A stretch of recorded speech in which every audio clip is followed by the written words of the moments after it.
6 years. Yeah, I've got about this will be my fifth album that I dropped. I was like, I want to progress, bro. I wanted to make movies, and I want people to take me serious as an artist, bro. That I'm not just some dude from West Sydney that has tattoos and can spit bars, bro. You know what I mean? I wanted to show them that I want to invest in myself, and I want to take it to the next level, bro. And that's the visions of you and you creating and directing, and people like you, like I had Nikki Films who done Thoughts. That was like one of my biggest ones, and North Face Killer when I started to go to that movie type clips, and then I kind of went on to the battles with Crazy, and then Harvey Dent with Nick again, and then I wanted to get better and better, bro. I wanted to show them that, listen, man, I can fucks with the best of them. That's what I wanted to do. Man, and I really think that's, I mean, it's a testament to you seeing those visions through, because a lot of those, the visions are hard to execute, especially to the level you've been doing it at. Like, it's not just like, pulling up and standing in front of a car. You're out here going all out with your style, with your fits, with the props, with the VFX. Like, bro, like it's it's been sick to see you grow at each level. Yeah, bro, thank you, bro. I feel it's been a mad journey, bro. As I said, I've done this 6 years, like this will be my 6th year, and I just I wanted to just, Australia's growing in music, man. I can see everyone coming up now, but the last like 2 years, it's really kind of formed into something where we're getting watched, bro. We're getting watched. That Mason, bro, getting watched by T-Pain, doing his thing with him. That is fucking crazy, bro. You got 1-4 with Skechers and doing stuff with all the Drilly Boys and Dutch and that, and it just saw like we all need to step up. We all need to do what we can for this part, bro. Yeah, exactly, man. And like, it's kind of a testament to what you've done over the last 6 years. The foundation of like the Australian music, like, across all sort of genres and platforms wouldn't be where it is today without people like yourself paving the way and nurturing our producers, nurturing our, definitely, man, like not only like nurturing the people in the music world, producers, beat makers, mix and masters, and then all the crew that comes with it, of managers, but like even your homies, like that would start out shooting pictures for you, or start out even just giving you the time of day to talk these videos, or talk business about music and albums. And it's those people that see your vision and give you the time of day to be like, nah, man, like, well, nice, like, beat, like you're throwing some raps. So in the early stage, when you just at the parties with the boys or whatever, it's like behind the scenes. Literally, they have, bro. I literally started at parties. I'm not even gonna lie. I was the youngest one. I grew up in Hoodstarz. You're probably familiar by hearing that. If you look at Hef, like he's from the same area as me, and he's younger than me, bro. So when I was younger, I had all their older cousins and all the older boys. They were like, Mitch, I'll freestyle a party. I'll just chomp people at battles, bro. Freestyle and chomp people when I was young. And then I was like, it started from them seeing me that at school, and kind of not taking anything serious, bro. It took me years and years to go, wait, man, I can actually write this shit down. I don't need to freestyle. And then it just literally grew from there. And now people, some of them, bro, it only gets better, dude. And if you perfect your craft, dude, you can do anything. Like if these dudes in the chat want to study to take a heart out of someone's chest, bro, and be a doctor, you can do that shit, bro, if you put your mind to it. If you got the smarts about you on the drive, you can do anything, man. Like, fucking for real. So now you're just out here taking people's hearts out of words. That's what I'm doing. I'm taking your heart and put my heart at the same time, bro. For real. For real, bro. You're right. You know what I mean, man? Like I wanted to just fucking do what I like. I loved music that much. It was my getaway when I was younger, dude. I kind of took a bit of a break home. My mother was single, man. My dad was not around. This, that. Like drugs and all this kind of shit going through the house and drunk and shit. Like, I'm more open about this, bro, because if you just listen to Thoughts, you can kind of understand a bit of my story, bro, and you'll be like, all right, this dude's been through some shit, And so I come from that, and all I found was my brothers owned music, and I have older brothers. Like I got 3 brothers and 2 sisters, and that. So I've got a big family, bro. And they always loved Cypress Hill music and all this West Side connection. So that was me, bro. I'm saying, this is music is me. This is where I get the outlet, and I can express myself without being able to talk to people about my problems. But I can put it on a song, bro, and people are like, holy fuck, bro, we relate to that so much that then that was the best thing. That's the best reward for me, bro, is hearing people like Dude, well, you saved our life with your verse out of thoughts. Like, we've been through that shit when we were younger too. We realised that you're not alone, bro, and I'm not alone as well. And I was like, fuck, bro, the amount of messages I got off that to, like, relatable songs when I started to do these deep ones about my life and shit was insane, bro. It meant more to me than following the hype and doing hype tracks that other people were doing. I just done my own style and stuck with it. And I feel it paid off, bro. I got my own lane and I'm happy with it. Yeah, definitely, man. And you're still constantly drawing on those experiences of, like, you know, growing up through those hardships, like, you know, tough side, tough people, and, you know, you really get a test of your own character, but also, like, it really tests your wits of picking people you continue to share your life with when you're eating good. You know, you can really pick the fake real quick to be like, you know, come through with the fake noises. You can see that, and you got no time for it because, like, you know, people I mean, it's no flex to come from the bad side of town or anything. But no way at all. Never, bro. I never, like, half of the stuff I haven't talked about. I agree there with you.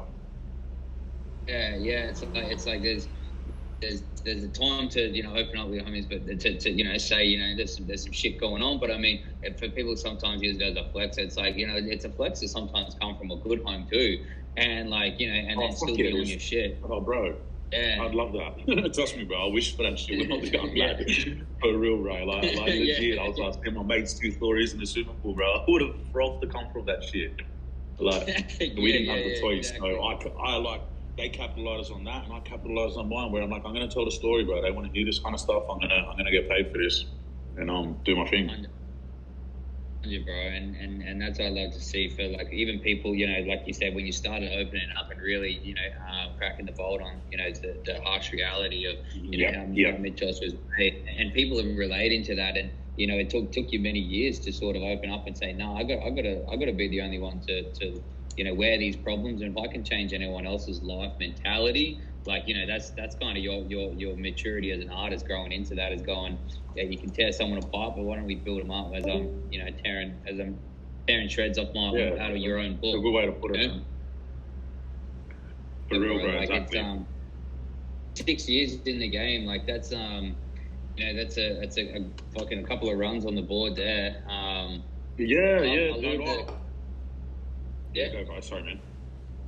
I mean, it's just impressive to see the energy, your song, like the energy, your songs coming out right now. Like, you know, have you had, like, a real, like, with your career so far, have you had any real, like, speed bumps or you know, hurdles that you had to come over to that have tested your momentum and character as an artist, or, like, talk us through them.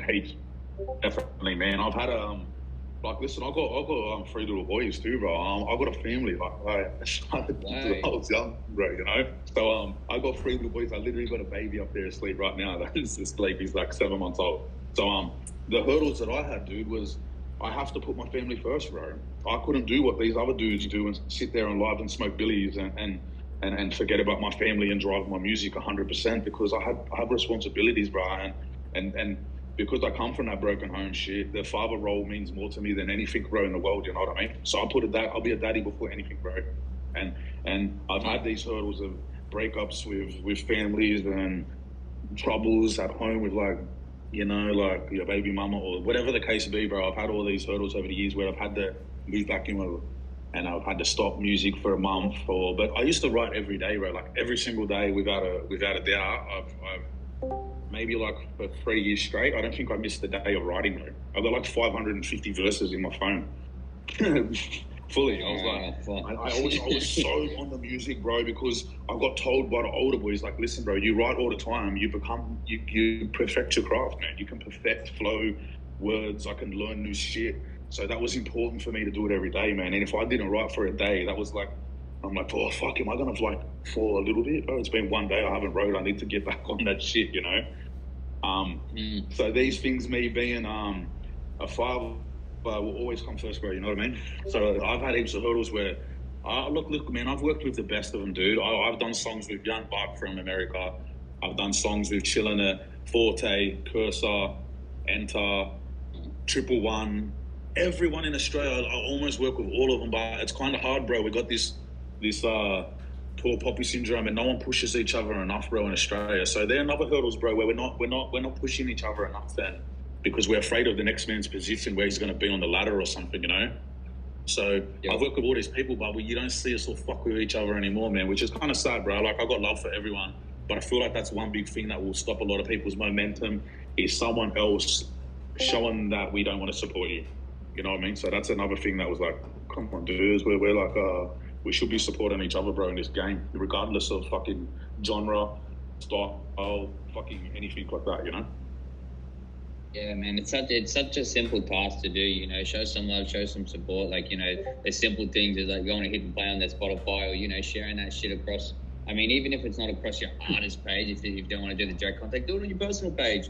Do it on your fucking clothing label page. Or there's other little ways. Look, bro, we've all fell victim to that because I said it the other day, bro, to one of the boys. We've got a little group chat going on because I got a gig on Friday in the city, a little grime wave one. And I'm like, listen, boys, I said, man, we're all fall victim to this, bro. It's people trying to count favors and who's liked my profile picture and who shouted that song out. And all these people trying to like, oh, he didn't shout my shit out, I'm not going to shout his. So everyone gets in these owing favors to each other when who gives a fuck, bro? Just share his shit when you do. Drop a fire emoji on his post because it gives more interaction or whatever you want to call it with people. And that little shit can make a big difference, bro. And I was saying to the boys, I said, we're all going to get off this fucking bullshit tip that we're on and just support the boys again like we used to. Like we started Australia off with this rap shit like we all did.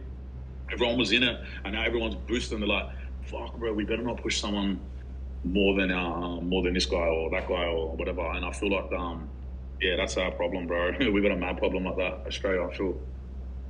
Yeah, bro.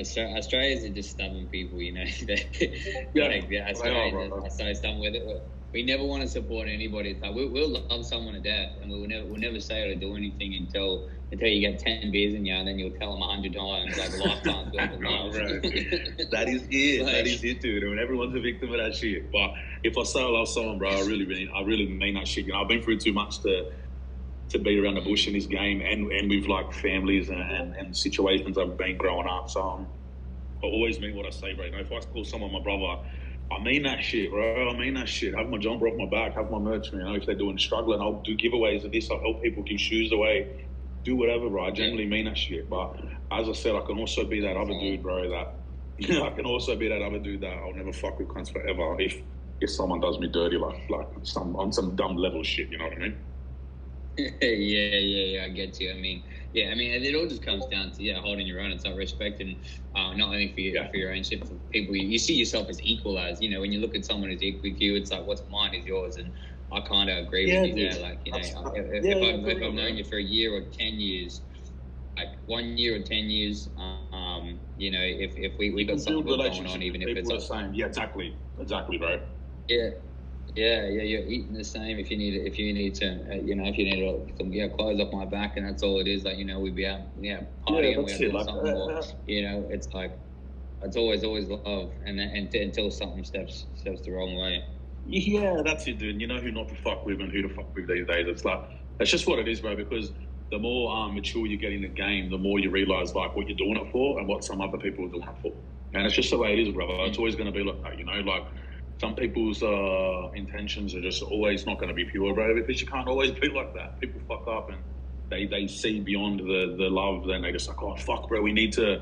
I've had a lot of them just say, let's just do a track, and I don't even know half of these people, bro. I mean, hit up and I'm like, oh, yeah, bro, let's catch up and do the studio track and that, and then they try to... Let's get this popping, bro. You know, maybe I can froth off your kind of fans and that. You're straight up. At least you're saying it. At least you're honest with me, bro. But yeah, man, it's literally like that, bro. Like, I don't need to beat around the bush, even if you just come out, yo, bro, it's been fucking months since we chatted, but you're down to get a song. It's like, you don't need to do the, hey, how are you, or how you been, or hope you're well. Yeah, just be real. Like, MITCHOS Da Menacse. Yeah. What are you doing? Yeah. Exactly. Yeah, and I'll go, yeah, bro, no sweat. Bro, it's cool to hear it come straight from you, man. Like a humble dude, and you've got your family. Thank you, man. Thank you. I appreciate it. Yeah, it's really such a you know, for people who might not have heard this straight from you and follow your pages or see how you like on your stories. They're only hearing you for the first time tonight. Like, it's your music is so depicting of your artistry and your full being. But, hearing you talk tonight about your family and your drive and, exactly who you are, it's humbling, man. We got the Oz scene. Yeah, bro. Thank you, man. I feel, thank you, dude. I feel like it is, man. And I like doing these kind of talks, bro. And I've done a lot of interviews at radio now because it kind of shows people that this dude can talk, he can converse, bro. He can conversate with people. It's not like your typical people go, fuck, bro, this half German Aussie cunt. He's ruthless. We don't know what he's like. I'm like, nah, dude. I'm actually normal, lad. yeah, as normal as an artist can be, right? Yeah, we're all artists twisted in our own ways. That's what makes us artists. Exactly, bro. Like that's why. Ask some questions, bro. No, you're right, bro. Get into what they're asking, man, and I'll do that. I mean, I was just going to drive it forward. I mean, how we're going is dope, bro. I was just going to kind of drive it forward to, like, mention today, and we got a little something, like, cooking and shit as well. Like, obviously with our song comp going off, you gave us some heat. Talk us through, like, your new music coming and how it's kind of going to, like, how it's going to be different to some of your last drops. Is it the same sort of sound or talk us through your whole vision. Yeah, sweet, man. So I dropped Pray For Them, I think it was in 2020, and then the whole COVID was coming, bro. So I've actually stacked songs from after that, maybe 21 to now, and I want to drop this album in August, right? But this music that's on it, dude, I got a bit of everything, man. I was saying before to the boys quickly when I just jumped in and had a quick little chat. Bro, you heard that Running Hard, like, one of the boys was like, bro, it sounds like it could belong on a fucking James Bond song. And I'm like, dude, that's the fucking vision we had. I wanted to do a Casino Royale clip type thing. And I believe that's a beautiful track, but I love that. She's got a beautiful voice, and I'm saying something that I need to get said, like problems happen in relationships, and sometimes this rap shit will cost you them. So everything, like that's one of the songs on it, man. I'm going to shove Harvey down on it, just as I've already done it, I'm going to put it on the album. I got one with Gucci Mane, bro. I got one with Gucci Mane on it. So I've actually had this song with Ghost in the Rooms. He produces music for a lot of, like, he done the Future one with Cursor, the one that I done with Young Buck, and a whole bunch of artists, dude. And he's like, look, bro, we got the Gucci one. This was in 2021. I said, bro, I'm on it. It's me and you. I can go hard on this. He's like, I'll catch up to this. Yeah, let's do it. So I scored myself that, and he's like, bro, I don't even give a fuck about the money or the percentage. He goes, let's put it on your album and let's boost this shit up properly. I'm like, yeah, let's do it. So that's on there. I've even got stuff like a bit of a EDM type thing, bro. I didn't want to follow that whole hype shit, but my mate who made the beat, I'm like, let me try something to it, and we flowed on it. Like, bro, your voice was kind of like how it started with you. I don't know if you remember. Do you remember Will Sparks and Alex Jones? They done kind of that stuff. They done like that first kind of club beat. They were the first ones in Australia to do this shit, bro. I know well, bro. I was jumping that shit. Yeah, like it was hectic, bro. And he's like, you remind me of that start beat like Alex Jones, bro. You've got that deep voice. You can go to tone, and bro. I'm like, let's try that. So we tried one of those, and we're like, fuck, this actually worked out, bro. This is sick. So it was like a bit of a club, but it's still me. It's still me, bro. You know how I was saying a bit earlier too, I do these things to these drill beats, but I'm flowing and rapping my style, bro. I'm not talking drill on it. I'm talking about real experiences on a drill beat so people can understand the story, bro. I'm not your typical, I'm going to talk about stabbing some dude on a drill beat, you know what I mean? Yeah. So I feel like I can change up stuff to certain genres, bro, but I can still do my style, and I can mold it into something that I've made my own. So I feel like this album, bro, I've questioned a lot of, all right, no, bro, that's not good enough, bro, that's not going on the album. So I've got so many songs that I've got ready. Sometimes I've recorded them, and I'm like, with this whole COVID and that, I didn't get to record for like 8 months. Someone fucked me around, and then another person fucked me around, and then I was like, fuck, bro, I haven't brought out a song for like this whole fucking year. I think I brought one out last year. Was that Battles with Crazy? I think it was Battles. I think that was it. In the studio. And then and then I'm like, fuck, bro, that's it. Then I don't know, man. I feel like this album, but I've pick and choose, bro, and I had to rewrite some stuff, and I really wanted to perfect this one, bro. You know, I don't want to just, if my song is not as good as the last one I've done, I just do not fuck with it. It's not good enough. You know what I mean? I need to be better every single song. I have to. And it's hard bro. sometimes as well. Yeah, bro. I mean, even sometimes like you kind of get the curse of like sitting on something too long, like that. The 2 years was perfect. 2020, 21. Like, yeah, it was tough at the start. Obviously, you know, getting into the rhythm. But then I feel like for artists, it was kind of just what we do. We lock ourselves away. We get to work. That's it. You're right, dude. I had to put that in my mind too. I'm like, dude, this is what you do best, bro. You lock yourself away and you just write music. So go do what you do. You know. Yeah. But because I also. Stop after. Yep, and I'll go, bro. Go. Yeah.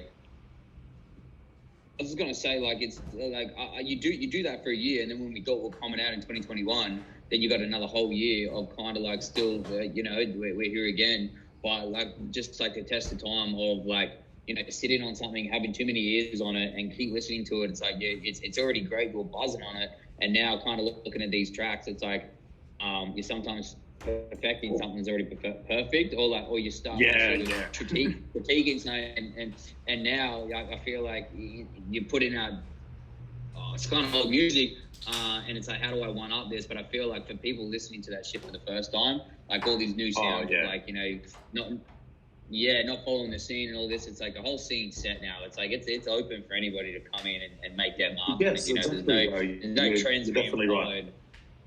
Right. Yeah. Yeah, dude, you're definitely right, man. With sometimes I would overthink the things because I've played with this track for so long. I'm like, bro, that's fucking ill, bro. You can chomp 90% of the scene with this song, and I still wasn't happy with it, you know. And then I'm like, nah, dude, this is a beast. You got to get this out. And this is your sound, bro. Some of the songs that I felt like they were the best ever, but because I sat on them and I got to hear them, because when I write music, bro, I just replay the beat and I just write. And then I'll go back to the start of the song, bro, and I'll keep writing a line or a paragraph or bars or whatever the fuck I'm doing, you know? And I'll just go and go. So I've heard the song 1,065 times by the time you get to hear it, you know what I mean? And then sometimes I'd lose that real rawness. Like when I record Thoughts, bro, I cried in the studio, like when I was doing it, because I just didn't realize how real the fucking track was until I got to hear it. You know, it was fucking insane, but it meant so much to me to get that out. And I was like, wow, bro, you can tell a story, dude. You're going to be all right, bro. You're good. Fully. Proper, man. Like coming back to, like, I can only imagine what else is on your coming album after what you showed us with, you know, Run and Hide. Definitely is the next James Bond damn feature. Oh, like, brother, I got three better than that. One of them's called Peaky Blinders. Oh, sorry, Thomas Shelby. It's like a Peaky Blinders type one. But that's the vision. That's the vision of the clip I got. But the song itself it has like a drill melodic Spanish sound, so it's got that Spanish type. I don't know if it's a flute or something in the background, but it's this one I wrote about. I could travel sometimes. Yeah, sometimes I'm talking about like I travel to seas. I should choose like home sometimes, but I would travel the road. I choose the road, and you're gonna fucking, bro. I love this track. I can't wait for you to hear this one, eh? And how long until your rollout actually begins? Like, is Run and Hide through the Hoodstarz shit going to be the first? Dude, what's the rollout? Yeah, listen, bro. We were supposed to have Run and Hide out fucking this month, dude. I'll be honest with you, but she lives in Melbourne. She come here to do a show, and the dude who was going to film it, he couldn't do it, bro. He couldn't fit us in, so she went all the way back to Melbourne, and she's like, damn, bro, we couldn't get it in. I'm like, I'll come to your hood in Melbourne. You choose someone that's fucking awesome, and we got to clip this. I wanted to have this out now. It should be out. People should be hearing this song. You know what I mean? And then I'm thankful. I'm thankful for that. That we kind of snagged that, and you got potential, like, you know, two fucking movie directors, myself and Damien. You've done your homework and seen our founders. Like, you know, if we get if we get that in our hands, man, it's going to be game over, bro. Feature film. Yes, over. Sir, bro. It's game over, bro. And also I sent you a little demo or something before I even jumped into this Hoodstarz, bro. I'm like, I've got a song called My Eulogy. So it's me rapping as me at a funeral where people, I'm like, love me while I'm here and give me my props while I'm here, not when I'm fucking dead and just shooting me up. You know what I mean? Give me the love and my flowers while I'm here. And this song, bro, it fucking means so much, bro. It's like really, really deep because it's something that I feel through my music where people like, fuck, Mitchell's had his own lane, maybe he done his own thing, but I was like, I wanted the props that I feel I deserve with my music, you know? I just came up with a mad idea. I'll just spill it live on this shit. Like, so yeah, you said yeah, do it, bro, do it. I actually haven't fucking got to the song, bro. I'm sorry, I've been fucking flat out. But there's a saying that sticks with me where someone says, like, you know, if you're not on my birthday, don't come to my funeral. Now, we can have a scene where, you know, going from your funeral where you're there and you're in your casket and all of that, but we cut back to your birthday and, you know, there's no one there. There's none of your homies. Yeah, they're all bro. pulling up like fake cunts at the fake dudes at like the funeral, bro. Funeral. So you're seeing this. Fucking gives me goosebumps, bro. Trust me. Yeah. So there's something like, and it could even be like, not even like the older self you. You could do some like young type stuff where like a younger is playing you and you've always just kind of been a real dude as a kid, like, you know, kind of coming up bro. with My son, I got a little. My son's 6 years old, bro. He's like the spit out of me now. People reckon he's been cloned. He's not my son, so he will be playing that person. Literally, bro. You're spitting out. People are like, what the fuck? Scene like that. You know, and even something like that is like, it's kind of touching on you know, the harsh realities of, you know, your origin story of like, you know, we set it in a bit of a trap house or a bit of a street zone sort of place like that. Like, have you ever seen the movie I watched recently? It's like an English movie, or anyway, it's from the 2000s, but it's called About a Boy, and it's got like I don't know, it's kind of what comes up of like this English kid on the wrong side of town, and he ends up with. Just how the houses they in are like just the imagery of kind of like just like the kind of like the trap houses and like just kind of that sort of setting is how I see like this sort of birthday setting where it's kind of just, you're really just in your feels, like, you know, you got the parents screaming in the other room just through some silhouettes or some shots, and he's there lighting his own candle, like, I'm a wish for myself, like, and this is the spitting image of Mitch, like, That's crazy, bro. That's awesome. The vision I had, that's why I said to you, bro, I want you to be like full creative, because that's why I fucking asked you, because you're like, I want you to use your mind. But I had like, my little thing was like to roll off this. That's me, funeral type shit. You got everyone in black in their suits, man, all through the halls, like, you know, a proper casket, pay fucking good money for this clip, do it or thing. Even a bit where you're at your morgue, because I got a bit in the verse I'm saying, like what I said before, like, you need to love me here instead for when you suit me up before you put me in the casket, like a fucking full proper. It's going to be deep and dark, bro, but it's the reality of life, and it's reality what happens these days. Social media and everyone's that frothed off it that they've lost the fucking morals of the human, bro, sometimes, and we forget about that shit. We just need to bring it back, and I need to let them know that this is what happens, boys. You need to love us while we're here. Love your family, love your mate, love your brother, whatever. How great, it's like, and all of that coming up, that'll kind of come off those scenes as well, man. So like we're kind of entering around that. You're right. Everything you done, everything you said, that was epic, right? Everything you said, I just pictured the whole story. You know what I mean? Because I wrote the track, so I'm like, wow, this works so well. And that's just one. Once I get my ears on that track and I start jotting these ideas down, you have no idea, bro. You have no idea. I'm telling you, right? You got no idea. And Ray Pelka is doing the chorus of it, bro. And he's beautiful, that dude, bro. His voice is absolutely insane. He's like Freddie Mercury and David Bowie had a baby in Australia. Wow. I'm not kidding, bro. That's the only way I can explain it, bro. I put my balls on the line, dude. He's a fucking superstar. Oh yeah, bro. That's hard. And what was his name? So where's he from Sydney? What's his name? Ray Pelka. He's from Melbourne, and he's done the feature on Battles with me. Yeah, Ray Pelka. Okay. He done Battles. And his voice, bro, after he's off, please check me out. You'll be like, oh, I can make this dude a fucking star with me as well. Yeah, I got him. Hey, sorry, bro. I think you're just breaking up a little bit there. You might have gone out of range. No, you're right. Sorry, yeah. Into a transformer. Yeah. Is it all good now? Not just yet. Let's have a look at why you just sorting that out. Sorry, bro. Yeah, good. We're gonna. We got it's on process on music video ideas. Yeah, Africa. That's what we do, man. Yeah, we'll be sharing the whole creative journey with our community. Outside of this, when we're coming into, when it comes to drawing our winners.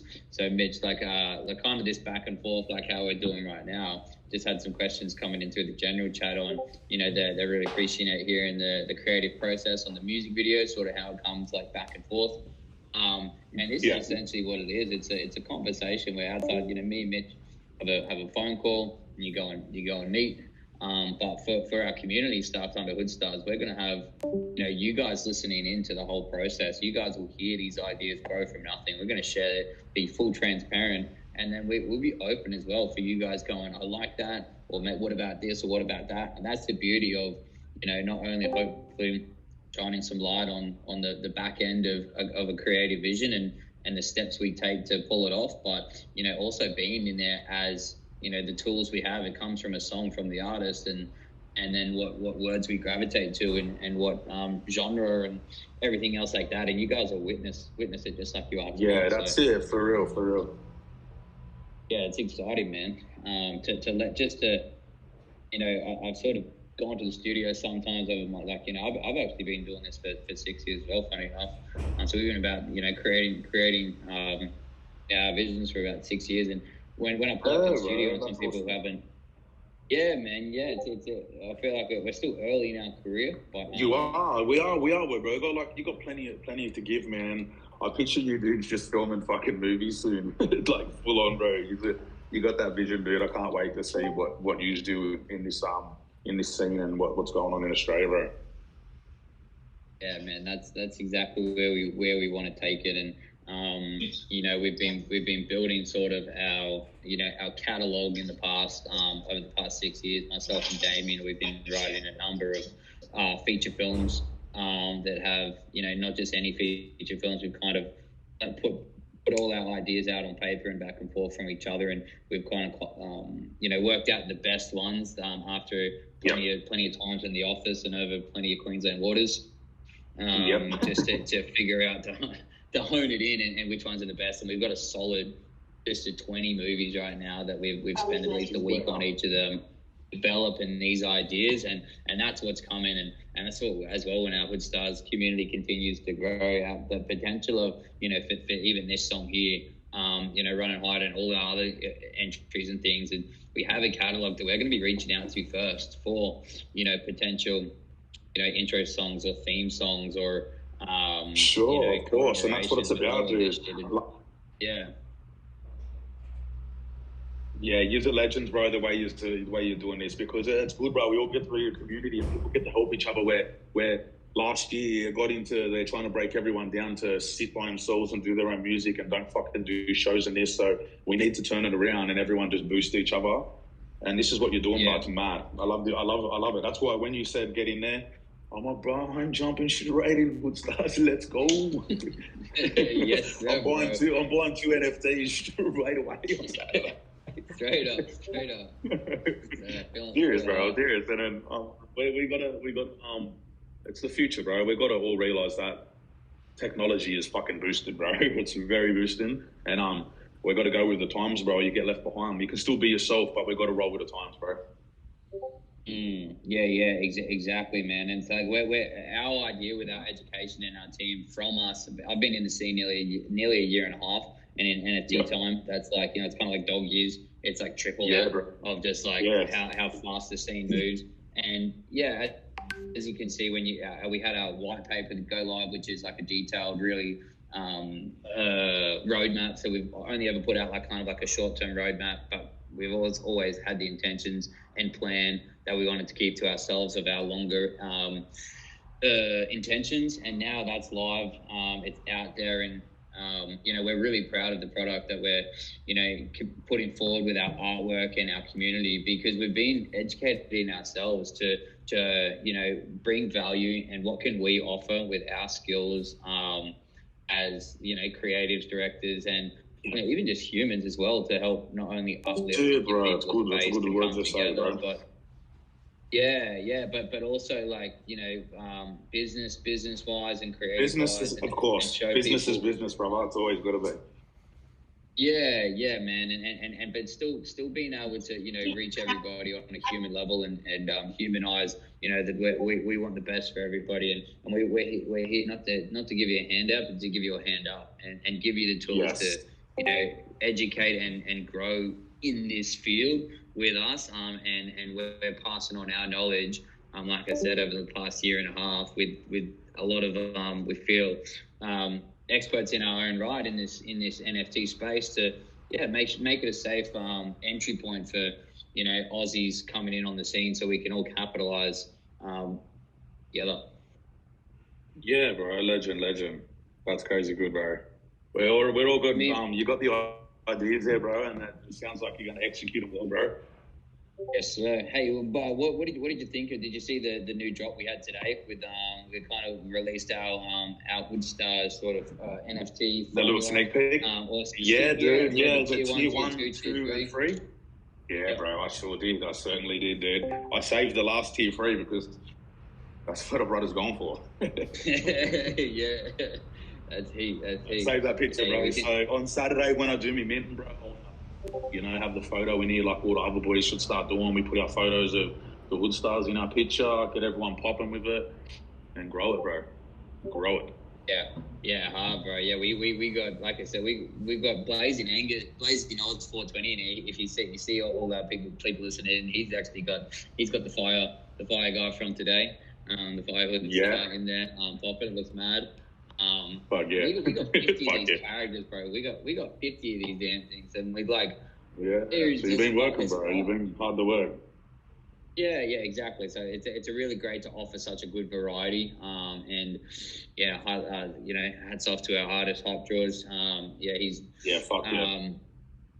been killing it, putting in efforts across all our characters, overseen by our our diligent team as well, and it's really cool to see it come to fruition. But bro, we're we're pushing it, bro. We're pushing it. Yeah, I was gonna say. I reckon. Let's we won't leave you too much longer. Let you get back to your fam. Yeah. I appreciate your time. You're right, bro. You're right. No, yeah, man. If you want me to answer any of these people's questions, bro, I can just shoot through them if you want. Yeah, I'm just gonna check in here see if there's any written ones. England T. MITCHOS all right, team. Team's just going to write something out for us. If you want to just drop it in there, I'll just quickly put it out. I'll go one at a time, gang, and then we'll get Baller to come on and do any last. I'll quickly answer Shako's one, bro. I can see a couple here, man. He's like, is it about the writer's block, bro? I've had writer's block 100%. 100% I have, bro. What happens is sometimes you might feel down, bro, and you're not creatively. So maybe I'm working too much or I'm going through some shit, bro, and I just don't feel like I'm not catching enough stuff. And then sometimes I'll have to switch a beat or I'll listen to something that I liked when I was younger, bro, that's inspiring. Like I'll listen to an old M song or a Tupac or West Side Connection, bro, and it gives me the drive and makes me realize what I love it for. And then I'm straight back on the fucking wagon, bro, to write, literally. Yeah, so a bit of old inspiration just gets you going. Like dude. Yeah, 100%. Sometimes you go. Some people just go through some shit in life, bro, and you don't feel like fucking writing some happy shit, or sometimes you don't feel like writing depressive shit because you're not going through it at the time or something, So it's kind of depends on emotions, bro. If I know that if I'm on a roll button and I start to write daily, I always fall back into it where I don't stop, bro. Even if it's a paragraph or 4 bars or fucking whatever the case be, I'll put something down, bro, a little bit just to keep me mind going. You know what I mean? Mm-hmm. Yeah, definitely. Yeah, because otherwise you'll kick yourself for not writing that note later. You'll be like, you tell yourself in your head, you're like, remember this, and then you don't, and then you come back and you're like, I should have just written it down, and now I'm picking it. Yeah. TB, is that your name? Sorry, bro, if I pronounce it wrong. Sorry. Any advice on networking? I feel like it's such a good question to ask, brother. Networking is key. Networking's key if you're new into this game. Come in, network with as many people as you can. You will learn who's good and who's doing it for just the actual, for you to help them out, or that's just part of the game, bro. You've got to learn it yourself. But networking is very key, bro. I don't do a lot these days because I feel like I've established my shit where I only reach out if people I feel are genuine these days. I'm not doing it to try to get a sign off them.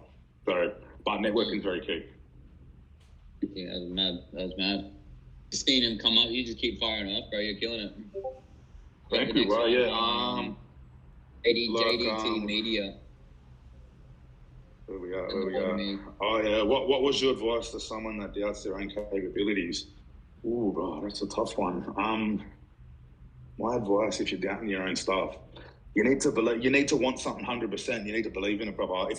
If I know this song, I need to make it up to my potential. You got to give it that 100% effort, bro. Don't go in there thinking, oh, this might not be good. I might not be as good as that, or I might not be as good as that rapper.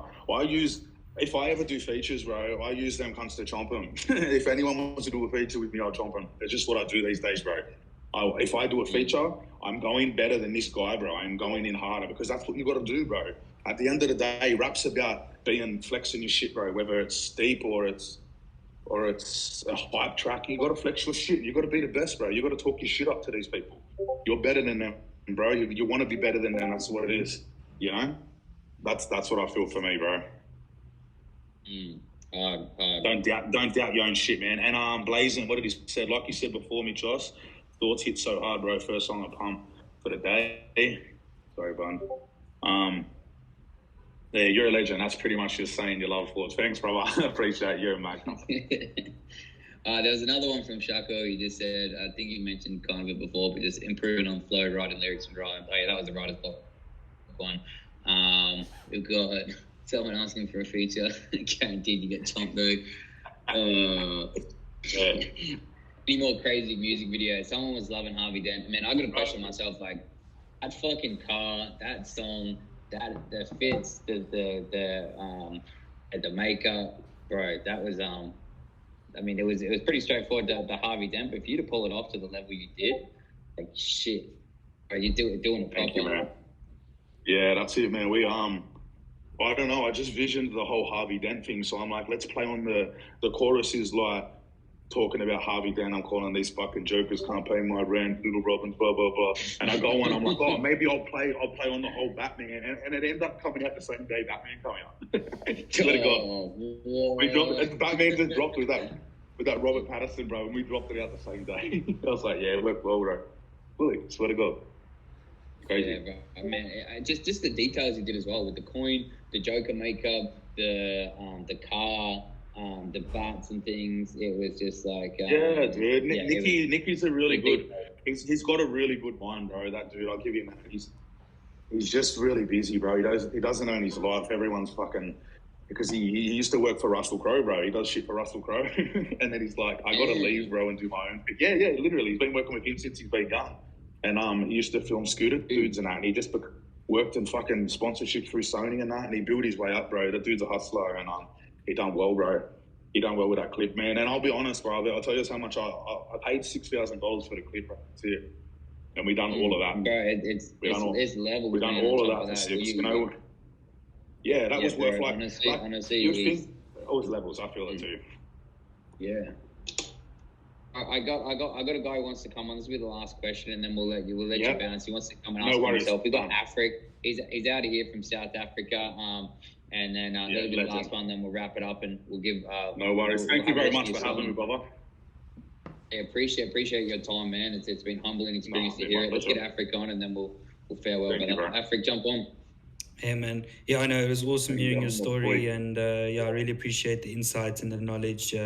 It's all love, man. All love. You're a man, dude, bro. Thank you, bro.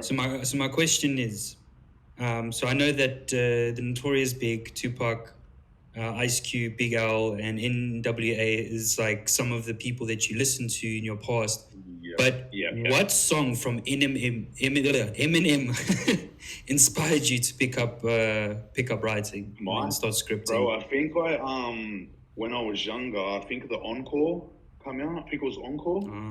Yes. Or something, that album, and I got it, man. And every song, bro, I just replayed it. I had a bit of a fuck childhood, bro. So when I was going through them times, that's all I had was the music. I just put it on repeat, sit in front of the CD player.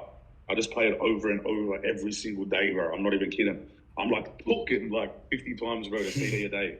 My mum thought I was fucking crazy or something. But it was something that I could listen to, and I was like, this dude can do it, bro. Like, not many white people were rapping when I was young, so I didn't know about that shit. Yeah. Now I'm like, oh, wow, this white guy can do hip-hop? Fuck me dead, bro. I'm going to be this guy. I'm like, this dude's my dad, bro. Eminem's my dad. He's going to raise me because I've listened to him that much. For real, bro. That's literally the mind state. I'm like, this dude's my dad, bro. He raised me. So I heard Superman and all them kind of songs, like, fuck, bro, I can be bitches and be like this guy. Shit. That's amazing. I'm not even going to lie. That's how it was. Wow. I swear, bro. Oh, awesome answer. Thank you. Nah, no worries, dude. Thanks for fucking having me, guys. As I said, much love and ladies and everyone on Saturday. Let's mine and get this stuff going.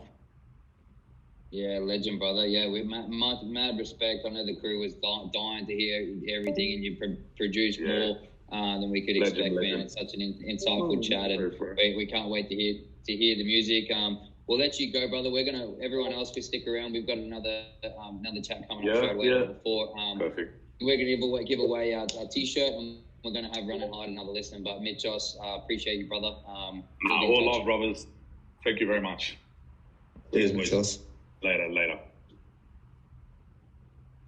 All right, Reese. Before let's listen to Run and Hide. I got it prepped, and then I'll give it over to you to do a bit of admin before we get stuck into take two in their chat. So, guys, I'm just going to play again another sneak peek of Run and Hide, MITCHOS. Awesome.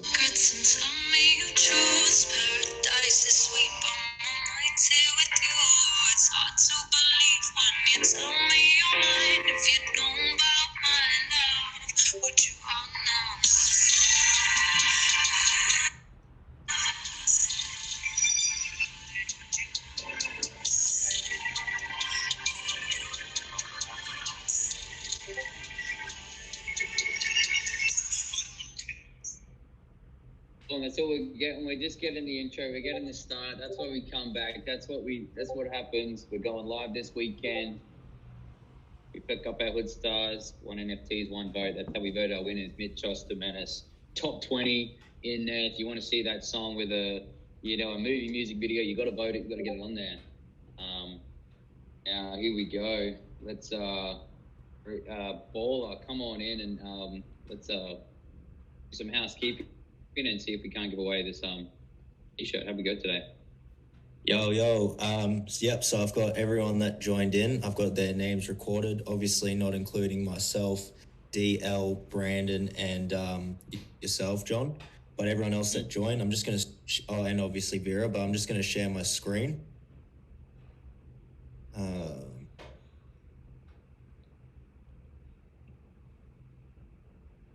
Let's see if this works. Tell us if you can see it, guys. Let me check. Sorry, bro. Let me have a look. I'm in the wrong chat. Yeah, watch stream. Click and watch stream. I got you. Yes, sir. Yep. All right. So as you guys can see, I've got everyone's names written up. It's in this random shuffler. Got to shuffle it a few times. All we're seeing is the Discord page right now. Oh, really? Okay. Yeah.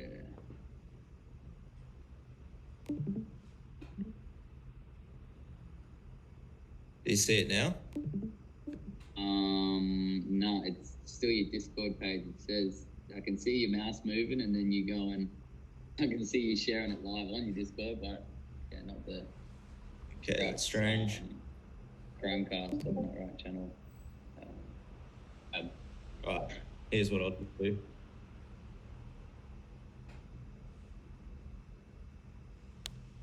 Just give me a second, guys. Sorry, a bit of. Remember last time you did it? I think you did it on your phone.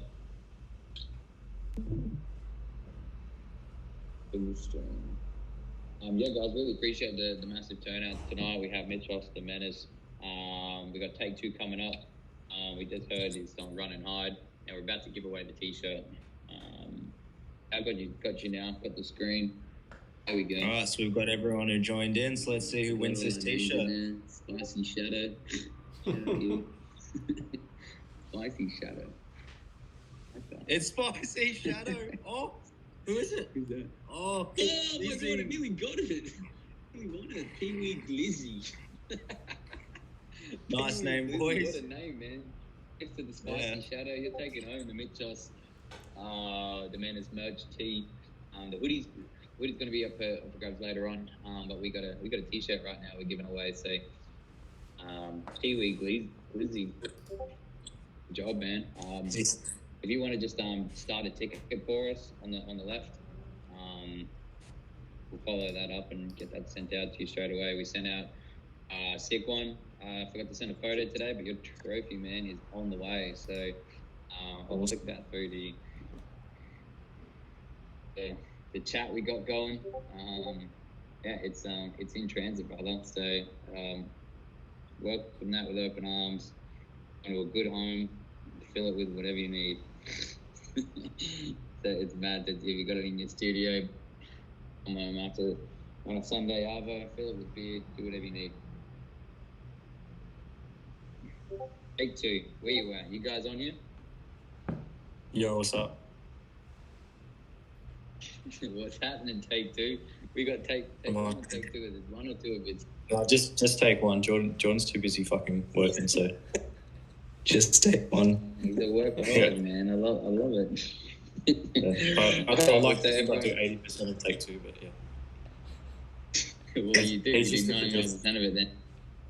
He's the face of it. He's the face of take two. A good head for radio. Oh, we don't do video. Exactly. Bro, I appreciate you coming on late. No, good. Tonight, having a chat with us. Really, we got some stories to tell, man. We've you've been in the music scene for a little bit. We got a lot to touch on. We go way back. We can have a laugh and we do go way back to. I don't know if people are familiar with Take Two, but tell us exactly how long you've been in this music game and where it started for you, and let's talk to a little bit of the come up and the growth, just from your words, from your mouth. Yeah, I guess our story starts when we're like 16 years old, man. We didn't start like we got into music. We didn't start releasing music at that time. Like we dropped out of school. I did a plumbing apprenticeship. Jordan did an electrical apprenticeship, and at that time it was like, oh, if you drop out of school, you're a deadbeat, fucking blah blah blah. So we took on our trades, and really we started doing music because we wanted to like try and get chicks. To be honest, like we thought like, oh yeah, we can sing, but we both told each other that we shit at singing. No, eventually we were both married now, so I guess. But we started prank calling girls behind prank numbers, just singing to them and seeing what they said, and then we'd hang up, and then they started writing statuses and stuff. And we're like, oh, and then other people were taking our credit, and we're like, oh, let's just put a video up. So we put up a video, man, and we got a lot of love straight away. Like I'd like to think, man, we're pretty terrible, to be honest. Like this was 10 years ago. You get better over time, but we started doing that and putting ourselves out there, and we had to deal with a lot of hate and stuff. I found before I get into that, we started releasing music about when we were 18. We bought our first house at 19, and we put in $300 and $400 what we had because we're scraping by on the mortgage just to afford the house, to buy some shitty studio equipment and see if we could do it ourselves. And we managed to do it. And we posted a video for 65 weeks. We posted a video every single week. And we built an online following at about 80,000 on Facebook at the time. And that was before Facebook hit you with copyright infringements for any song you posted during that era about 2 years ago. And we hit about maybe 10, 15 million views, and the fan base was big at the time. And I think that's when we met you guys, when we went to Melbourne, and you guys shot one of the shows we did in a little music video with Nick at the time as well. And then then we released the song So Sad, which is a classic. I know you love that, John. And then it's a classic. If you guys seen it, So Sad, get amongst it. Afrik, homework. Yeah. So Sad. Yeah. Take to YouTube. Check it out. It's so sad. That's it. Well, that was one of our first music videos. I still look back at it and I'm like, because me and Jordan can't dance, but like you guys were telling us, jump around and stuff like that. And I was thinking, fuck, okay, I'm doing it, but like I don't know if I'm doing it properly. But it all ended up looking great. Anyway, that's what you guys do. But yeah, we went from there, and then during like say the COVID period, we started doing some videos on TikTok. Back in the day, our biggest video was we got Siri to rap. on the iPhone. I don't know if anyone remembers that. That was like our first viral video. We got Siri to rap to us and just you got a roast feature us. with Siri. Yeah, literally, and we had to just make her sound out all the words and stuff, and yeah, that one went huge, and we started getting a lot of followers, and we're like, okay, we're doing music, but we're taking the piss out of ourselves, but also, taking the piss out of ourselves, but it was sort of that comedy sort of thing to it, but it was serious as well at the same time, and yeah, just the fan base grew so big, and we got about to 100K, I think, and then we started doing TikTok, throwing a few dog videos up there as well. They're just bonuses, and we got about to 250K, I think. And then 6 months ago, now we're at 2 million followers overall, which is just insane, man. Because I pick on Harper, which is the 5-year-old girl next door. My little neighbor, I just have banter with her. She bags out our music and I bag out her dad. And it's taken off on TikTok, man. It has I think our last stats were she did about 180 million video views in the last 6 months, and it's thought you could say that, our music career is boosted off her, which I'd agree with, but at the same time, we're still creating content at the end of the day, and it's what we love doing, and it's finally getting a lot of reach, which is cool. So yeah, that's my story. Man, honestly, it's such the story is it's a curveball, and you guys have just hit that curveball for a home run. It's honestly so funny to you guys, after you've done with your music, you've both gone out and been married, and now you're in your new home, and you meet this you meet the parents next door, the neighbors. You spend some time with them, and they have a kid, and this kid grows up to start ripping on you guys while you're having chats in the backyard, and then you just one day. How did you decide to sort of film this back and forth? What was the initial sort of what was the first, because you know what parents, if you guys go on and see, if you go on any of the Take Two's channels, you'll see you guys are actually just on the Today Show speaking with Kyle and I don't know, some other lady, Carl and Ellie, and you kind of tell the story pretty well of you met the parents next door, you guys used to, you built the houses together, you're living next door to each other, they ended up, having Harper a couple of years later, she's grown up to be this. So it's not as if you only know Harper. Tell us how the back and forth though began with where you were this is funny and I need to film it. What happened? Every good idea wasn't really planned out or sorted out. I'd like to think at the time, because this thing's so original. I guess there's no other people online that has some sassy 5-year-old neighbor that rips on him. But at the time, I didn't think that was a good idea. I was so to be honest, for 4 years, she was about 4.5 when we started doing these videos. So for 4 years, she wouldn't even speak to me out the front, and I'd say hi to her. Oh, hey Harper, and she just put her head in her dad or mum's lap and just wouldn't look at me. And then one day we were just outside in the back fence, and I could hear her dad talking to her and stuff. And in Sydney these days, you're right up against each other. There's not enough room in the suburbs, but it's all good. We started just having a little bit of chats here and there. Her dad started getting her to say some stuff to us, and we're just how do you bag out a 4-year-old? I can't do that, so I just have to bag out her dad through her. So I was just ripping on her dad, and she was going at me, and then I was like, you know what? I filmed it on Snapchat, and then one day I was like, I need to put something on my story for Instagram, and I posted it. This was 4 weeks later, and it had a few reactions to it. People were laughing. That was at the time when our Instagram was at 15K, I'm pretty sure, and then people started reacting to it. I'm like, oh, fuck, I don't know if we'll go on TikTok, because TikTok right now is just music and dogs. And then I put it up on there, and it just took off, man. It got I think it hit about 500,000 views, which wasn't huge at the time for our channel.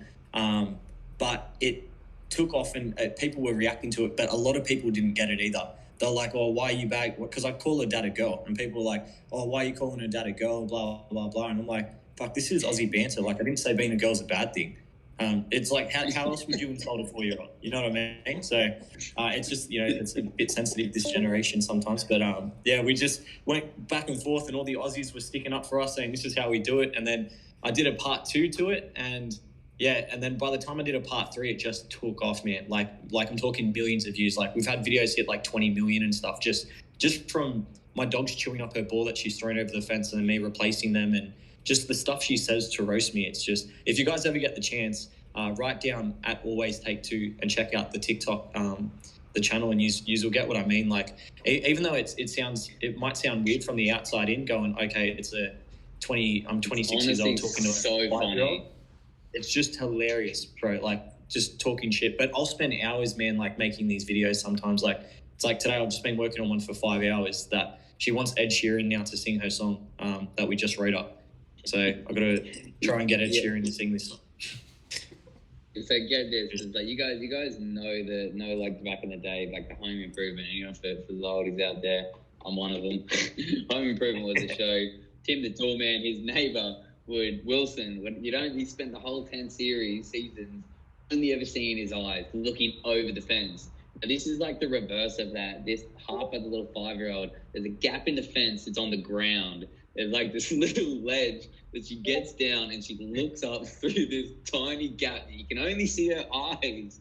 And never see her face. They are communicating, slipping things back and forth through the fence. It's like comic gold. It's honestly, I didn't think, like, I had heard the story, the Harper videos, and I'm like, yeah, see, you can't stop just fucking chuckle and cackle at these videos. It's like proper Aussie humor done to such a good way of, like, you know, there's nothing flashy about the videos, even though they do take ages to edit comedy right and even show up for the right things in a fast way. But like the end, it's not like, you know, there's all this like, you know, glitz and glamour or sparkle or anything. It's just, you know, we're filming the phone, we're getting it done, and it's just funny. And you guys went and made her a song. So like, you guys recorded her beatboxing and singing or something, or what was that? Yeah, she So this was this wasn't like a plan, right? So like, obviously she got really big on TikTok really quick. So at the same time, it was like, her parents suggested, oh, why don't you throw your music in there? And I was like, oh, I don't really want to just throw my music at people just because they like Harper, because I got to find that right time to do it. Even though like I could have just plugged her, I could have put her all over my Instagram, which I don't. But I didn't want to make my whole entire Instagram and Facebook just about Harper, or my whole brand, if you get me. But it is a big part. So what we did was I threw up one video where she says she likes my music, because usually she insults me. So when she likes something, it's like, oh my God, she likes something. So she said she likes my music, but she likes the song Happy Place that we shot in the music video with you guys. Do you remember that, in the Blue Mountains? In the tunnel. Yeah. Degrees, Blue Mountains on. Oh yeah. Wind burn. Oh, that was freezing cold, man. And we're sitting on the ledge of the cliff with the drone coming out, and the magpies were trying to attack it. Or the eagle. Sunrise. There was no sunrise. Cloudy day. Thank you. Yeah. It was kickers again. Yeah, it was challenging. But so what we did, she said she liked my music, and I was like, oh, do you want me to make you a song? And it was just in that natural moment, she was like, yeah, whatever. And I was like, okay, what do you want me to sing about? She's like, just whatever. So her thing is, she always says, yeah, whatever, yeah, whatever, yeah, whatever. It's just her catchphrase. People want shirts that say, yeah, whatever on it with a unicorn or something. But because that's what her brand is. So she kept saying, yeah, whatever. And I was like, okay, can I bag out your dad? Yeah, whatever. Can I sing about this? Yeah, whatever. Okay. And then I went back and I was like, okay, that video got about, just under 1 million. And I was like, okay, people do want to see it. So like I said, I wasn't going to force it on people. And I was like, okay, so me and Jordan, we show a background video, about 30 seconds of us producing this song and making it happen, which we just posted 2 days ago on Sunday. And we scheduled the song, released it to every single streaming platform through DistroKid, which we do ourselves because we're independent. Like I said, we put all our money into what we do and stuff.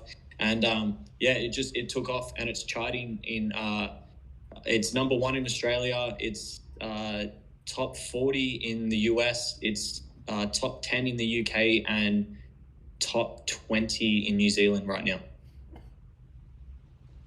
Fucking hell. And how many plays? It currently, if I check my Spotify for artists right now, which is cool because, mind you, we haven't released music in 1.5 years since we dropped our last album while we worked on this through the pandemic. So it's at 35,000 streams now in less than 2 days. Which is, that's just Spotify, but it hit 1 million views already on TikTok. So if you count that, but and I also don't know iTunes numbers to be honest, but yeah, it's going well. But it's funny because the whole song's actually just a piss take. it's just me ripping, like I just bag out her dad in the song, and I just sing yeah whatever 20 times. Yeah. Do you want to hear the snippet so you can get an idea? Yeah, put it on. It's so funny. I listened to it the other day, like 2 days ago, I think, when it came out, because I'd heard the seeing what you guys are posting, and hit play on it. Yeah.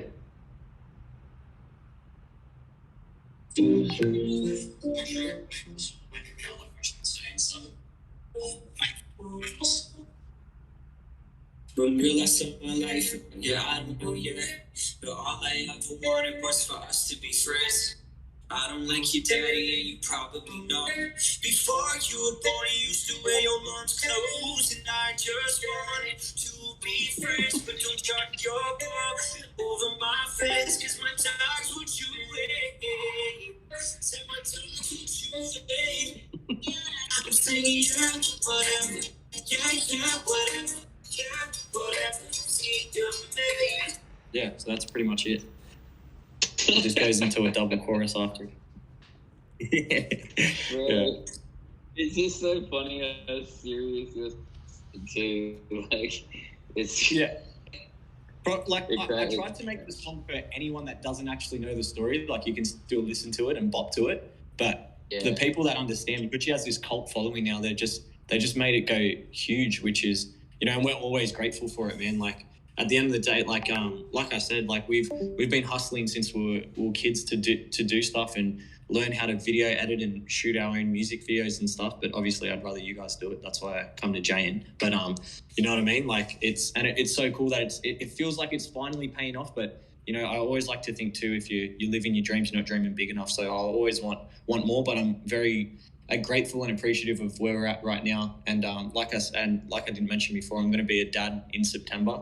We're having our first baby. My wife's pregnant, 20 weeks, and going to have a baby boy. So life's about to change massively, but I feel like I'm ready for that. Yeah, man, you're proper, just taking it with two hands, like enjoying it, but capitalizing on the cards you've got right now.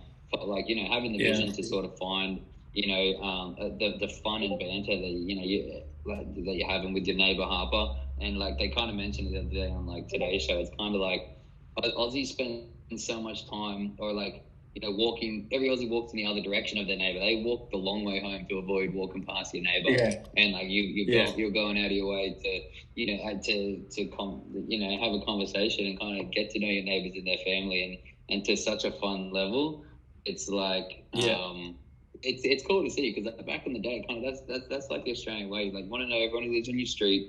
You want to know your neighbours. You go over asking for a cup of milk if you're out, instead of going to the shop to save 2 bob. You do those things where it's like on Sundays, it's like Frank across the road's having a barbie, everyone's going around. Like that stuff's like, I hope it comes back in the future when the world's starting to ease up a bit and become a little nicer. But I miss that kind of like just street camaraderie of like they're doing that. It's not a, I don't know, you kind of just involved with the people around you and who you live around. Yeah, well, I always, because so no one knows too. Like I've been on work cover for 5 years. Yeah, I fell off a scaffold when I was being a plumber. I was walking on a scaffold, a plank fell from under me. And it fell like a trap door, and I held onto the scaffold, dislocated my shoulder, completely destroyed it, and I've had 6 or 7 operations on it now, and I haven't worked in 5 years now, and I'm going through like the Supreme Courts and everything to it. It's fucking crazy, and like I'm technically disabled at 26 years old. I'm 24% disabled over my whole body, just from my left shoulder. So it's like I don't look disabled, but my whole left arm don't work properly. But I train, like I try and train every day and keep myself like mentally okay. Doing something in a routine and doing these videos with Harper. It's something I still look forward to, in a sense of it gives me something to do. Like I can't make music all day because my brother's the producer. Like I take to, we both need each other to vibe off each other to make music. But I also try and figure out the formula and how this works so well. And I think it's because there's also not enough good shit in the world, man. Like there's not enough good things happening when COVID happened, and everything's about like race and politics these days. Sometimes it's just insane that if I can just do videos and it makes like millions of people find so much joy, and I will forever be grateful that I can, you know, be the person that can do that for some people. And I definitely encourage anyone that's listening to that's, you know, try and think outside the box, but still stay true to you. You know, if you do something different, you post it online, or one or two people reach out and they like it or something, that's telling you something. So you got to take those small little hints and just try and capitalize on it, but try and work it up. You always have to try and be different. You can't just like, I wasn't going to build this following just releasing my music, which I wish I could, but it's so competitive, man. There's so many people making music, and there's so many people that are fucking good at it too. So it's a very competitive world, being a independent artist too, because record labels, you know, they don't sign you like they used to, and you know, going on like TV shows and stuff like that. Like, I'm not going to say The Voice, but I did, which we haven't. But I'm saying they lock you into contracts where you can't release music for like 6 months after the show, and you know, everyone forgets about you, so you don't compete with their artist that won. You know what I mean? So it's very hard to make it out there, but at the end of the day, like, it's also not about the followers as well. It's about doing something you love. And like I said, since I've been on work cover for the last 5 years, it's still something that I hold close to my heart. And it's we lost our mum in 2018, sadly. So it's something she always loved. She was such a big fan of our music, and it's something that makes me feel like I can still connect with her in a way and do something that she always was so proud of me and Jordan doing. Yeah, man, it's really been a roller coaster ride for you guys. Like, big highs come with the big lows, and you've seen both ends of that scale. And then it's humbling to see you come out on the other side with still, you know, carrying yourself with that such positive energy and holding it high, and still just bringing the laughs, bringing such a good heart to not only your mates and your family and your wife, but clearly everyone around you as well, with the relationships you build. We've kind of been sorry, you go. Yeah, and I was going to say too, it pays off just to be nice to people, like give people your time and stuff. Like, how long have we been, I hit you up the other day, we shot a music video called Angel Inside, because like I said, we haven't released music in 1.5 years since our last album, which was pretty successful, I'd like to think. Like, we got a nice little plaque up in the studio for it. But after 1.5 years, I was like, you know what, we'll hit you guys up on Instagram. Let's make some magic. And we picked off right where we left off like 5 years ago, bro. Like, just because of that relationship, just being good to each other and looking out for your mates and your friends. It definitely pays off in this industry to be nice and be humble about what you're doing, and you work well with people. Yeah, man, exactly. It's like there's a time and a place to, get stuck in and get the work done. And you've always got to see that through. Like, the work comes first.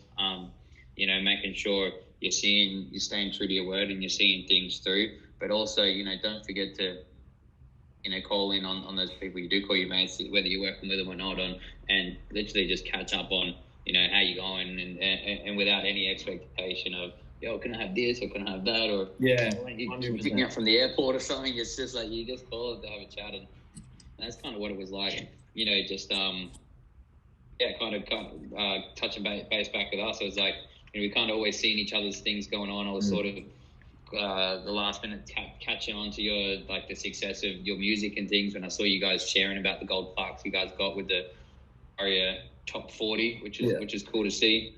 And it's kind of, you guys found a niche market after copping, a lot of flack at the start of your career. A lot of internet trolls, and you guys were just kind of just putting the finger up and saying, well, we're doing it anyway, and we're doing this successfully, and we love what we do, writing music and, creating your outlet, and to get to where you guys are now, continuing to make music, you kind of, you're receiving the positive side now of the internet and providing everybody with daily laughs on your TikTok and sort of seeing the success of that too. It's, it couldn't have come to more deserving people, Oh, thanks, bro. I appreciate it. Well, so I'll touch on what I said before. Like, so when me and Jordan first started music, like, Yeah. Thanks, bro. Appreciate it. Fuck, I wish I could have saved this. Wait, this will be on YouTube later anyway. I was going to say... He got me on the phone saying something nice, damn it. Yeah, no, I'm gonna have to definitely screen record this. So what I was gonna say, so when we were 16 and 18 starting off, right, that was the hardest period starting, because it's just like a normal business. Like the first few years of business is the hardest. Like when we started making music at 16, 18, the only people you're sharing your music to is your Facebook friends, because you have no audience at the time. So you're only sharing it to your Facebook friends, hoping that they like it and they share it. But we copped, like, we had our friends liking it and supporting it, but we also seen a lot of fake people switching us straight away. Like, oh, who are they trying to be? Like, who do they think they are? Blah, blah, blah. So we copped it, man, but there was always me and Jordan. Like, no one was going to say it to our face, you know what I mean? Because then we just slap them. But over the years, it was like, bro, like, we were getting bigger and bigger, and then it started people just trying to suck your dick, man. It was just insane. It was like, oh, bro, I fucking support you guys. Like, I'll always forgive someone, but I'm not forgiving them saying that you can do whatever you want now. I'll forgive you for my sake, that I don't hate you for the rest of my life, but I'll never forget what you've said. So, and if I've ever seen someone out, I'll be like, oh, bro, so do you remember that time? Like, this even happened like last year at one of my mates' parties, right? There was a troll that trolled me and Jordan for 3 years, right? And I said, one day I'm going to see you and we'll talk about it. And I still seen him, and I said, hey, bro, so like, just let's pick off where I think we left off. Do you still have something against me and Jordan? Or like, do you got still something to say? And all the time, bro, every single 100% of everybody that's ever talked shit about us is, oh, bro, I was just being a fucking dickhead and a troll back then, man. I'm sorry. Like, I actually like fuck with your stuff now. And like, they're not going to say it properly in that sense that they support our music, but they can't really say something when, you've proved them wrong. But it's also at the same time, like, people do grow up over the years, and you learn to go, like I could never do that myself. You'd never see me post a hate comment on someone's music, or even if it was terrible or something, and everyone's jumping on that, because everyone likes to jump in groups and everyone's stronger in numbers. But, sometimes you got to motivate people, but also at the same time, you don't have to get involved. Like, you don't have to start talking shit to someone and letting them know how you feel. What benefit are you getting out of it? Like, because if you're doing that great yourself, you're not going to go bag someone else out. It just comes down to that saying, if that makes sense. Yeah, man. Yeah, it's like some people, they're young, they're doing this. As long as you still own up to your stuff. If you're in the wrong and then you come and face up, you put your, again, just you put your mature step forward, and then that's you always get respected for that. But I mean, initially, it's kind of like, while you're in that headset in the first place, and like, build people up, show, like, they're doing something different. People, like you said, people group in numbers, and getting up, and then just for the scene. And then when it's finally coming out, now they're on the other side. You got to own up and say, look, I was young, blah, blah, blah. Yeah, but I feel like even like there's just not a lot of support. Yeah, there's just not a lot of support for like new artists. I think this day and age, like, it's stupid. Like, people will call you out for it now, like, to bully someone online and stuff. I'd like to think like a bit more, but I think it was a little bit harder back in the days, because that was when people just started first, giving it a crack, and Facebook was such a big, trolling sort of thing. But they've sort of filtered a lot of it these days, I think. Yeah. Sure, yeah. The culture's definitely taken a swerve of, like, an uplifting, more of an uplifting culture. You might cop a DM here or there, but you can still kind of hit reject and not even open it, not even give it the time of day and give it that brain space, which is always good. But definitely see it the culture change a bit. Bringing it back to music though, man. Like, we're gonna have a little teaser of the song you put in, URA. After this, can I say something quick on that? I've got to say something quick on that. So the original song, it wasn't meant to be called URA. The song's usually was meant to be called Ho. But I realized I can't put it on Apple Music and iTunes and fucking Spotify like that. Or on the back of a t-shirt just saying Ho. So it went to URA. But yeah, that was my fun little thing that trick up the other day before submitting. But thanks. Yeah. I'm so grateful too that you the founders selected us. Like, it's so cool. Like I was gonna say, man. Like, fuck, there's so many talented people that entered that competition, and thanks heaps for the people that put us in there. Yeah, well, that's the thing. It's like we had nearly 100 entries. We spent 4 days deliberating back and forth, playing these songs back, countless of times. We've definitely got everyone who's entered has caught our attention, and we're going to get to everybody as we have, everyone who's entered, and we wanted to have a bit of diversity as well, of sounds, looks, creativity, and overall level of artistry that it was bringing to it too. And we feel that was, this song really fit that brief. And I guess now it's up to our community. That's what's the beauty of it, is we kind of we have a big short list of 20 songs, and then it's left up to our community's hands to sort of do the rest of the deliberating for us and pick our top 3 winners. So it's really back to us, which I think is so. I think it's so great for people to come in and choose their winners, and like we heard tonight with MITCHOS, we'll be discussing the video ideas and our plans together as a whole, and our community is going to have an active part in the direction these videos go by, be included in those creative conversations, and by be given the time of day. So it's really cool. I feel to have you and your track on here, even though your brother's out working, sending my love too. But what's the next plans with just the short-term goals for the rest of the year? We're nearly halfway through, which is crazy to think. Before we play a song and open it up to our community for any sort of questions, what's the rest of the year looking like?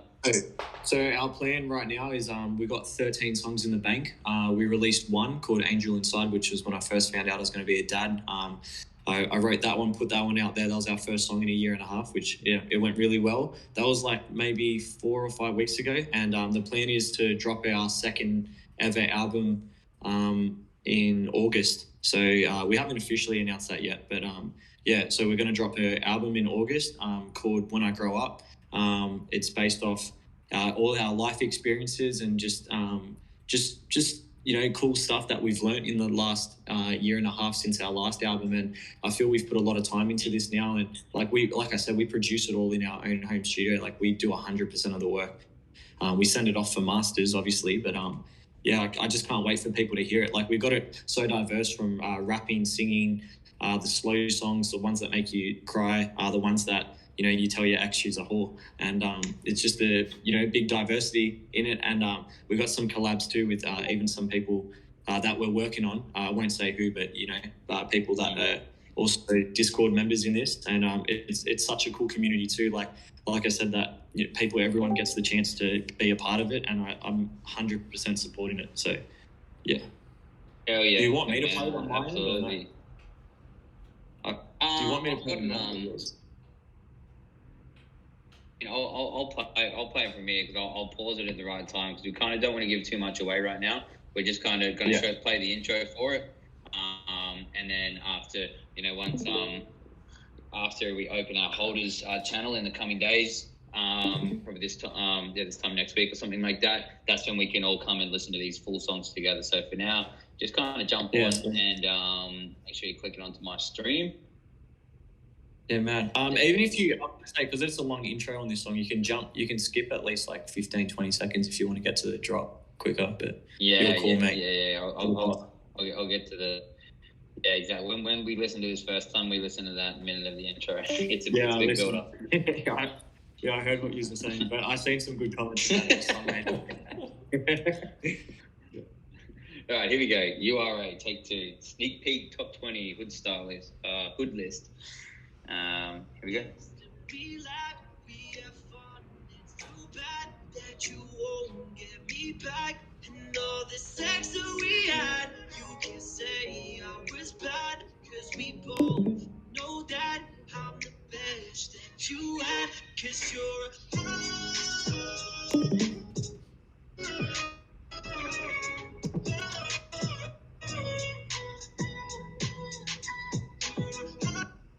That's all it is. Sneak peek. That's why it's called that. It's a sneak peek at URA. Oh, what comes next? URA.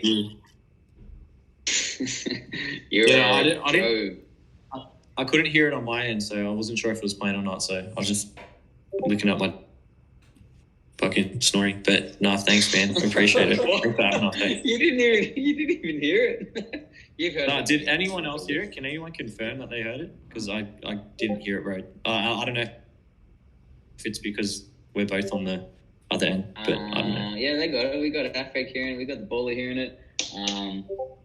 Oh, beautiful. Max is smiling. Yeah, they're loving it.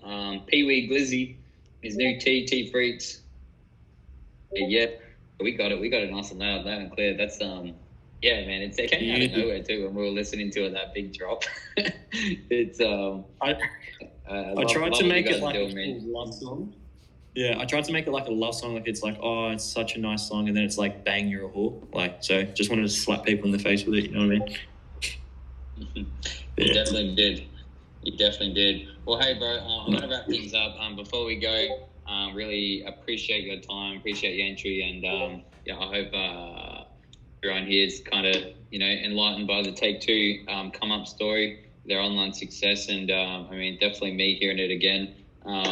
Yeah, it's really inspiring to find, you know, the extraordinary out of the ordinary, and you guys are capitalizing on that, and you're doing a good thing, man. You're making people laugh every day. Those Harper videos are really funny. So, thank you, Rick. Well, my next goal is to get Ed Sheeran to sing this song, so I'm going to try that tomorrow. So, yeah, bro. Let's see what we can do. Come through, shoot that video. We'll get Harper. We get Ed Sheeran on the other side. No, right, but thanks for having us, bro. Appreciate it, man. And yeah, I'm gonna, you know, let's hope for the best, and good luck to the 20 finalists, and see who gets a shot. He's doing a lot to help people out here, and I'm sure it's not the last thing he's going to be doing. So, cheers. Absolutely. Thank you, man. Take Two. Appreciate your time. We'll catch you later. Everyone, stick around. See you later, man. See you, bro. Talk to you soon. Bye. So yeah, guys.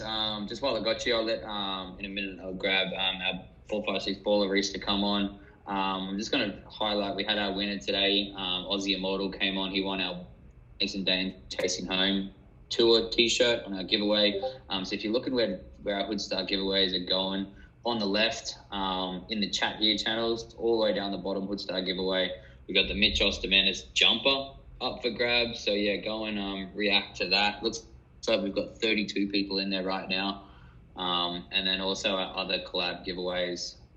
We've got a bunch in there, other whitelist spots and other projects. If you're an NFT degenerate like we all are, you know, it's called to just expand your knowledge in the space to figure out what else is going on if you got the time, but it can be, you know, it's not for everybody. Hoodstarz is there. So thank you for your time. Reese, take it away, man. Yeah, what's going on, guys? Thanks for everyone for staying through the whole time and just popping in when you guys could. It was awesome. Yeah. Am I? Can you hear me now? Can you guys hear me? Hello? Can you guys hear me? Baller, no baller. No, I can hear baller. Yeah, okay, maybe John can't hear me. That's strange. But this way I can hear John as well. That's strange. Yeah, it's strange. Yeah, so basically, everyone, thank you for coming out. Does anyone have any questions? I can't hear anybody, but I'll I'm gonna tap out. Thanks, guys. Appreciate your time. Basically got it. You guys see you tomorrow night. Gotcha. Yeah, so while I'm still here, has anyone got any questions? You know, I'll be here answering anything about the project, anything crypto, NFT related. If not, you know, I'll give you guys a few minutes just to ask anything that may be needed, and if not, then we'll sign out. But yeah, just to reiterate what Jayan said, we've got a lot of collabs and a lot of giveaways coming up. So you know, just keep your eye out on those channels. The Mongrel breeding program club, that whitelist giveaway just ended, so we'll be looking to get another collab going for you guys. You know, if you're looking for any more whitelist spots to expand your learning. And yeah, you know, that MITCHOS jumper is still available, and it ends in 16 hours, so make sure, you know, you react to that so you can get in on that. Yeah, congratulations again to Pee Wee Glizzy. He won a t-shirt today from MITCHOS. So that's pretty cool. And on top of that, yeah, if anyone has any more questions before I go. Any info that you'd like to tease after the mint? Well, I would love to tease some info about it, but anything like that, I'll have to leave up to John or Damien to reveal, as it's not really my place. But what I can say is there's some awesome things coming. They've well thought this through. Everything's very well planned and articulate how they've done it, and I think by becoming a holder and minting, you guys are going to benefit greatly. Yeah, I'm really excited to see how this thing grows. I think the community that has been cultivated just in the past week and a half or 2 weeks since I've been here, I've seen it grow, and I've seen people, communicate and get to know each other, and I'm really excited to see where this thing goes, not only after mint, but in a year's time. How would you go about getting a mint? Well, I'm not sure if you're the guy that I was talking to before, but just to give a general overview, well, you would need to set up some sort of crypto exchange account. So whether that's Coinbase, CoinSpot, SwiftX, you can download any of those apps. Once you verify your account, which will usually take an ID and stuff, you'll need to deposit some crypto in there. And then, so like T-Freaks is saying, then you'll need to download MetaMask. So if you're doing this on a laptop, it'll be a desktop extension, but if you're doing it on a phone, it'll just be an app. So download that, and I'll reveal some information on that in the next day or two of how to do all this. And you'll need to transfer some Ethereum to the MetaMask. So that's the crypto of choice that we've gone with in terms of the blockchain essentially that we want to use. So yeah, from there you'll send over some Ethereum, or from the MetaMask you can buy Ethereum straight on it, but I'd recommend buying it off an exchange and then sending it over. It can be cheaper sometimes. And then from there, when your wallet's connected, which we'll be asking all whitelisters for their Ethereum wallets addresses soon, you should be able to mint just by going onto the website and click mint. Sorry if that was a long, extensive explanation, but like I said, I'll get some sort of content made up, whether it's me doing it on a screen record, or I'll try and sort out some YouTube video links that I feel would be beneficial for you guys, and I'll make sure I set up a channel for you guys. And Pee Wee Glizzy and anyone that's got any questions, although we don't really want people DMing, you can always open up a ticket, and I'll contact you as soon as I possibly can. I want to help as many people as I can through the process. What we're doing as well with the whitelist mint, I see both of you guys are whitelisted. We've actually extended it. We were going to do it for 24 hours, but we understand that a lot of the people coming into the space are still fairly new, especially with our project and being Australian and music related. So we've actually extended it from 24 hours to 7 days. That gives you guys plenty of time to, if on the first day something isn't right, or, you've missed a step or whatever and it hasn't worked, we've extended it and given you guys more time so you have the resources to reach out to people like myself.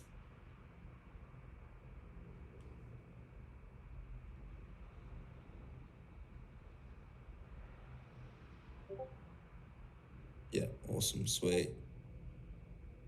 But like I said, in the next day or two, if you guys could, start getting that sorted, and I'll have to get that content, and I'll talk to the founders about all this and seeing how, with your reactions, what would you guys prefer? Would you prefer some content made from me, screen recording, or would, just finding YouTube videos that are beneficial and putting that into a channel? What would you guys find would help you more? Or maybe a bit of both? Yeah, both, okay. Yeah, because what I'll do is both. Yeah, sweet. Yeah, so I'll start off by doing a screen record, and then I'll just have the basic YouTube videos that'll help you. But yeah, like I find with minting NFTs, the first time is always the most confusing. Same with like sending Ethereum over to another wallet and all this digital property stuff. It's quite confusing at first, but once you know it, it becomes so simple. Um, the first few times I did it, I was, kind of just shooting my shot in the dark and not really knowing what I was doing. But, after a few times, like they always say, practice makes perfect. And I wouldn't say I'm a pro or anything, but I'm definitely well educated.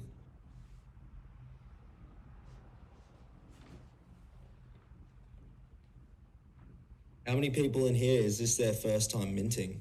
I'm interested to know. Or at least first time buying an NFT.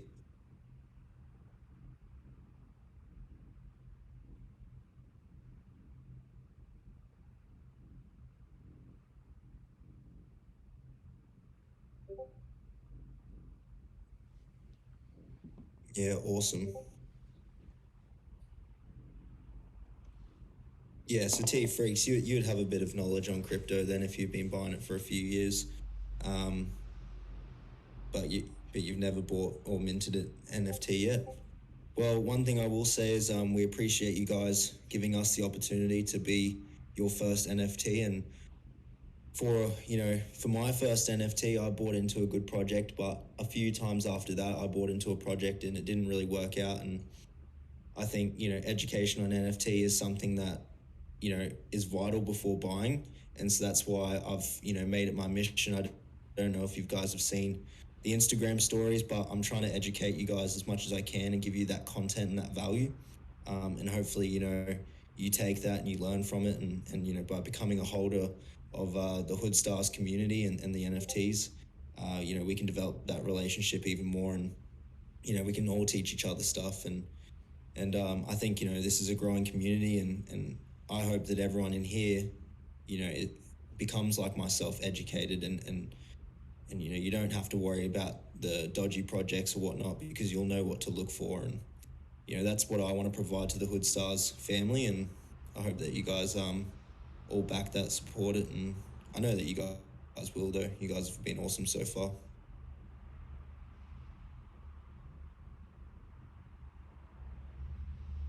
Yeah, it seems like we've got a lot of first-time minters. It's quite exciting. Now, because like Mitchos said, NFTs are here. They're not going anywhere.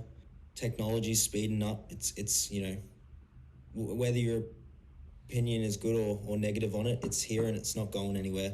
So you might as well get on the right side of it and at least know what you're talking about. And I think Hoodstarz is, in terms of NFTs, a good start. No, I appreciate you guys, listening. Oh, T-Freaks, you would be spewing.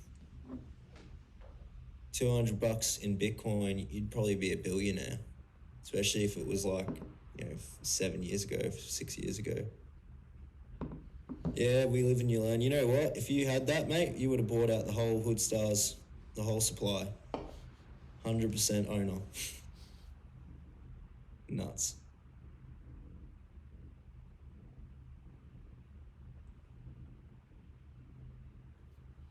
But yeah, you're absolutely right, man. You live, you learn. So I hope not to G up Hoodstarz anymore, but it's one of those opportunities where we're really early. Music NFTs, especially, like the whole industry, it's still kind of underdeveloped. I think the whole music scene will actually be, I think NFTs will play a huge part in it and getting more royalties for artists and another revenue stream for them. And so, I think what Hoodstarz, and I've spoken to the founders numerous times, I think the vision that they've got right now is, still very small scale to what it could be. And in saying that, though, the project's only been around, 6 months or so. And in terms of cultivating the community, we've only been doing that for about a month now. So we're still really early stages. And I think the potential for this project is massive. And one thing that I really look for when investing in projects is something where the NFT can be bigger than the NFT itself. So whether it's branding or it's the product or whatever the case might be, I find Hoodstarz could be something that people don't even refer to it as an NFT anymore. Like it is an NFT, but it's a record label or it's a studio, or there's just, I don't want to spill too much of the tea because, you know, a lot of those things are still in the works and we're still, you know, working out that 5-year, you know, where we want to be. But what I can say is from the conversations that I'm having with the founders, I think where Hoodstarz is now in comparison to where it will be is something that we'll look back on and think, wow, you know, especially, you know, for myself, thinking, wow, how early I got involved in this and how far we're going to take it. But, you know, I might leave it at that. And I think, you know, if you guys have any more questions, feel free to @ me in the general chat so everyone else can see it, or make a ticket. And therefore I can speak to you directly without having to DM. And yeah, I appreciate you guys for coming out, and shout out again, MITCHOS and Take Two. They were awesome today. You guys were awesome asking all the questions. Thanks to John. Thanks for Damien. Thanks, Brandon. And just thank you, everyone. And shout out Mad World as well for tuning in for the entire time. Yeah, mad respect. And I'll see you guys later, guys.